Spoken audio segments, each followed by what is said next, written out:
cargo train headed to Uganda derailed at laini Saba estate in Kibera, crashing into residential houses. While 6 people have been rescued and rushed to hospital, scores others rather are feared trapped under the rubble. Transport Secretary Engineer Michael Kamau is among the leaders at the scene as rescue operations continue. The Kenya Red Cross and the St. John's ambulance have dispatched the ambulances to the ferry to ferry the casualties to the Kenyatta National Hospital. Rescue efforts are, however, been hampered by a growing crowd of people at the scene. Engineer Kamau has termed the accident as unfortunate, citing that the government had already disbursed 7 billion shillings to relocate those who are living next to the railway lines.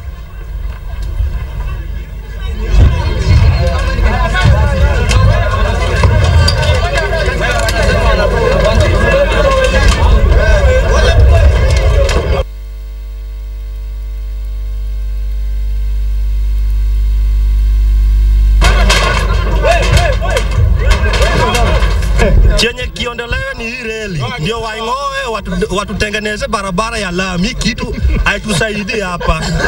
Watu wengi wale walikuwa wamesimama kando ya reli wakingoja, aswa upande huu wakingoja reli ipite, na ofia wengi wamefinyiliwa ndani chini ya hii reli. Kwa naongea na customer ambaye alikuwa amekuja kununua nguo. Sasa hatujui kama yule customer bado yuko huko ndani, lakini yeye mwenyewe tulimtoa, manake alikuwa kule nyuma. The situation we're in now is a bit delicate. We're trying to request people to move away so that in case of there's any explosion, because these things are containing oil, we do not go into more calamities. So what we're asking people is to kindly move forward. At the same time, we're asking those who can listen to us to come and help us in this situation we're in. Dhania pengine kuna mmoja ama wawili ambao bado wako trapped, kwa hivyo tunahimiza wale ambao wako hapa, tafadhali public members, sasa tusonge isiyo shida ya moto ama tukaongezea mkasa kwenye ajali hii ambayo imefanyika. Come up with a relocation plan, slum upgrading plan, whereby we relocate a place, show these people where to move their businesses, where to move their structures. In actual fact, what should happen, we should just stop rail transport in Kenya. It's impossible to have rail transport when you have people settling less than 3 feet on the road.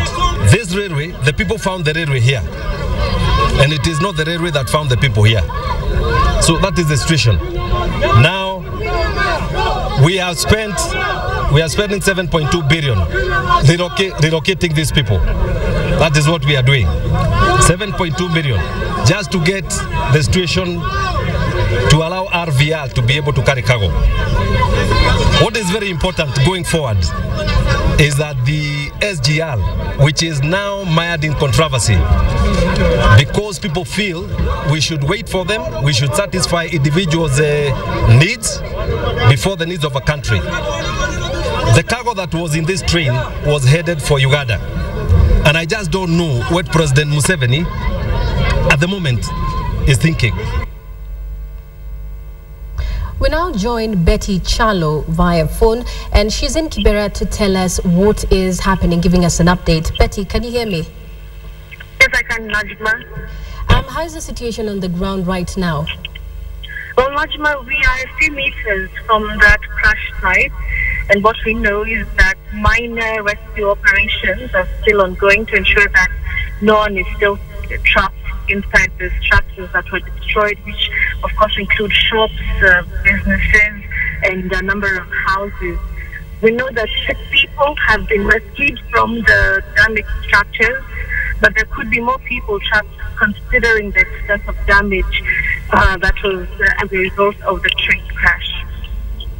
And apart from Engineer Kamau and Senator Mike Mbuvi, are there any other leaders who are there? Yes, indeed. MP for Kibera, Ken Okot, was also here earlier on, and he said that more needs to be done to ensure that these people who are living less than a meter or 2 meters from the railway lines are relocated. And of course, as you heard there, Engineer Michael Kamau said that some money, about 7.2 billion shillings, have been put aside to ensure that these people are relocated. But speaking to residents here, they say that they're not ready to relocate because we do not have anywhere else to go. And there is that push and pull But of course, Nairobi Senator Mike Mbuvi just said that, also the residents should be part of the solution by agreeing to move away from the railway line. Okay, and earlier there were reports of people trying to siphon fuel from the ill-fated train. Can you tell me something about that? Well, Najma, exactly after it happened, that was about 6:30 to about 7:30 a.m. when it happened. Police got here in time, and they were able to cordon off that particular area. In fact, in the pictures which we saw, there were those police traps just keeping the crowds away, because the crowds were really getting bigger and bigger by the hour, and even the rest operations were really affected. But coming back to your question, we do not get any reports from the police of people threatening fuel, because the place was cordoned off earlier before the crowds became bigger. And maybe to just wind up, Betty, have you had anything about people trying to relocate from the railway lines, or people are still situated there? Well, like I mentioned, the people are they're saying that they're not ready to move away from the railway lines because they do not have anywhere else to go, unless the government gives them that land to go to. But as for now, I mean, there are no positive remarks coming from them in terms of relocation. They're still saying that that's their home, and these are their homes, their businesses, and they're not ready to move anytime soon. But those houses that were destroyed, I think something needs to be done, because the site is actually horrific. Just with the trains having fell on those houses, I mean, even the leaders said that something needs to be done urgently. Definitely. Well, thank you very much. That was Betty Chalo keeping us up to speed with the Kibera incident.